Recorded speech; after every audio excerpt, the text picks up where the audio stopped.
Hello, and welcome to the first in our series of Retail in AI. And I'm delighted to be joined by Drew Smith. Drew is co-founder and chief product officer at Upp.ai. And Drew, I want to get straight into it and talk about the big picture when it comes to AI. You've developed an AI-first piece of technology. How are you seeing AI evolve in 2025? In fact, how have you seen it evolve over recent years? Oh, it's a big question. I guess from an AI evolution, I think we're only still kind of at the start of what is capable with AI. I think last year was probably the first year in retail we're seeing actual adoption of it.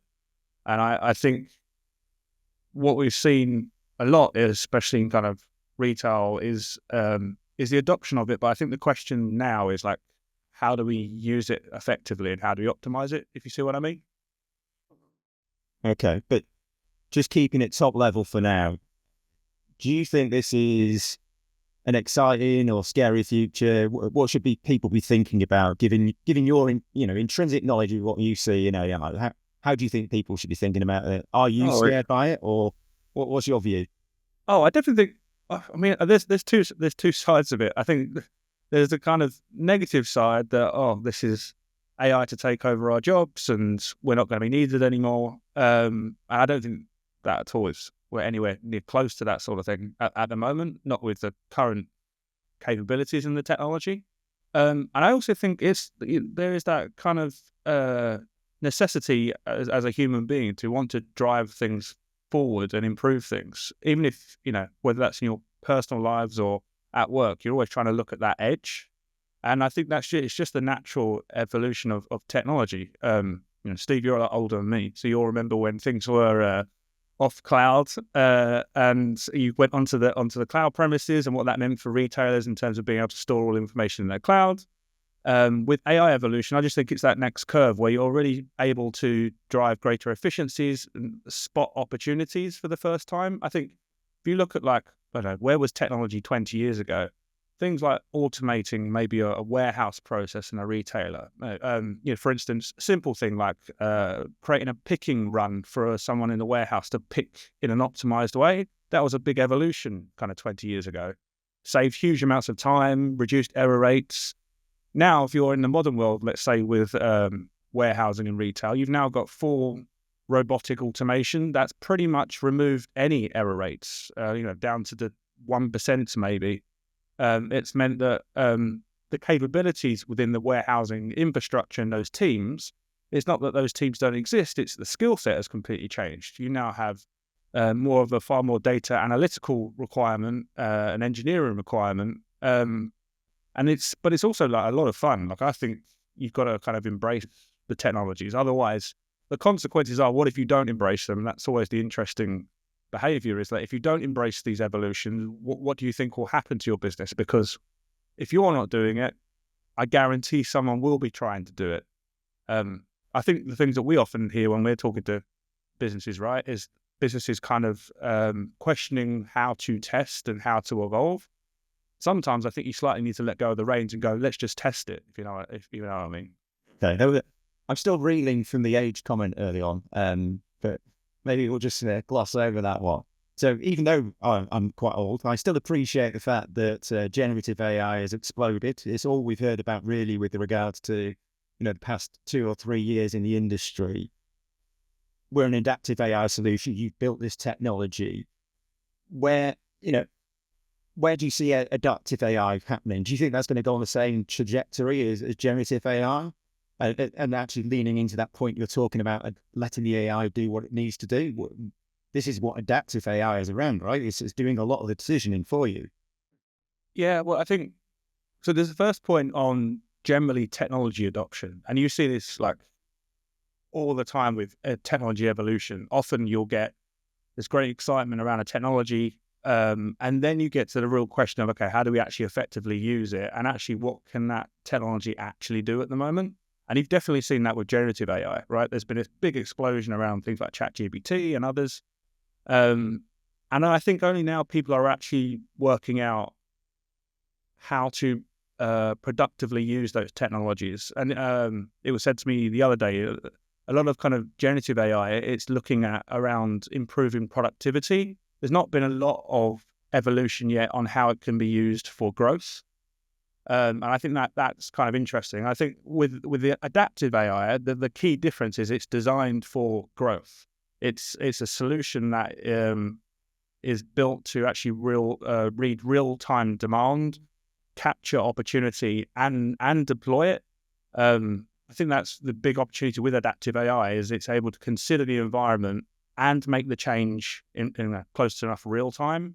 That's the big difference. I think I don't know what you think, but I think the barrier to entry sometimes with adaptive AI though is it's sometimes a much longer consideration period and how you're evaluating it. Whereas if you think of a kind of chat GPT, you put your prompt in and you instantly get your response, which I think is why people find it tangible and kind of are comfortable with it.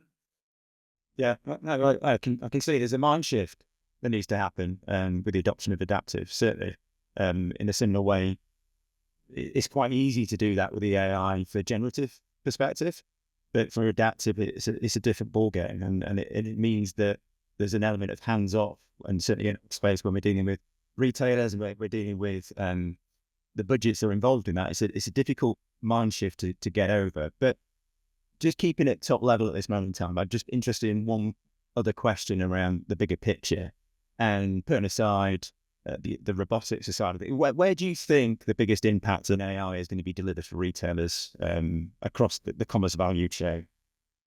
Well, there's two sides of it. I think naturally what you hear a lot of about in our space is actually from a consumer perspective, like how consumers will interact with retailers and how that ever evolving purchase consideration and process is evolving. And I think AI from that point of view can really help around things like personalizing your experience with a brand, enabling a brand or retailer to really understand their customer really well. I think those are the kind of instant focus points from a consumer perspective. It can really help with that engagement program. And if we think and we know that customer loyalty continues to decline, but anything you can do to kind of give that unique experience, which is incredibly difficult to do, but can AI help with that? And especially, again, with consumers becoming less and less patient and everything needs to be instant, that's where, on one side, I think you see a lot of evolution. The other side of things, which is often less talked about, is actually what does it mean for the ways of working and internally, like how the teams function, how the teams process and manage day-to-day tasks. And again, I think that is actually where often sometimes there's concern, but also where there should be great amounts of enthusiasm and excitement, because we all know, and Steve, you and I, when we're talking to retailers, we'll often hear, "Oh, we haven't got to that project yet, or we're delayed on this thing, or we haven't been able to do this yet." And the reason they often can't articulate, maybe strategy or something else is because they're kind of in the current conditions of how they work. Whereas I think one of the biggest opportunities like the adaptive AIs is actually removing kind of the more intermediate, maybe laborious tasks that people have to cope with because they're essential, but they don't really push a business forward. And enabling those teams to actually think more on a strategic level and more of an insights level, I think actually is where growth will come. So maybe we could argue that actually maybe AI won't always be the true cause of growth. It will help the deployment, but actually what it will enable teams to do is think more strategically. And by those teams doing that, it will then enhance the actual growth of the company, if you see what I mean. Yeah. Okay. I know we need to get into the detail and you can blabber on for ages, to be honest, Drew, about all this sort of stuff. So let's keep you focused and let's talk about paid media. It's one of the biggest budget lines for a retailer. PMAX, specific area, and things like Advantage Plus. These are now sort of table stakes, foundational elements of how retailers take their product advertising into the performance space.